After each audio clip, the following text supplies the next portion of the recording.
All right, so next we're going to talk about trying to find the c value. So really quick, fill in, this should be 14x. So we have x squared plus 14x plus blank. And we want to figure out what number would go here to make this a perfect square. So we can use that pattern that we talked about. We know that if we want this to be a perfect square, then this number is half of our b value, right? Because 2a equals b. So that means that if we divide by 2, our a is b divided by 2. So b is 14. If we divide that by 2, we get 7. Now we don't want to just put 7 in the blank because we want to make this x plus 7 squared. So to find the blank, we're going to do 7 squared, and we get 49. So 49 would be the number that goes here.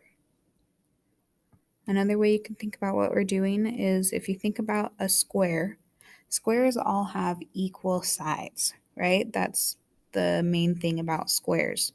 So if we were to fill in our box and we had x squared, we don't know our c value yet, and we know that we have 14x to split into two places. If we want the sides to be the same, we would have to split that in half, right? We'd have to get 7x and 7x. For x squared, we know that's x times x, and then to get 7x, we'd have to do times 7. So each side would be x plus 7, which would make c 7 squared, 7 times 7, and that would be 49.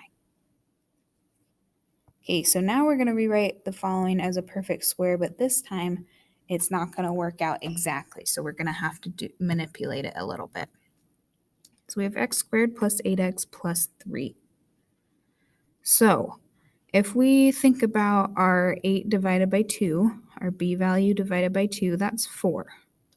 And 4 squared is 16. But we have a 3 where we want our 16 value. So if we want to keep this the same value, could we just add on 13 so that we have 3 plus 13, which is 16, and then that would make it a perfect square? Not really, because then it wouldn't be the same value. But what we can do is add 0. So we add 13 and subtract 13. If you add 0, you don't change the value of the function. So we have x squared plus 8x. 3 plus 13 is going to be plus 16, and then we have minus our 13. Now we know that x squared plus 8x plus 16 is going to be x plus 4 squared, and we still have our minus 13. And this makes sense, right? Because if we drew out our box with x plus 4 on each side, we'd get x squared, 4x, 4x, and then 4 times 4 is 16. And if we do 16 minus this 13, we'll get back to our 3. So we're at the same value. So that's how you complete the square for that one.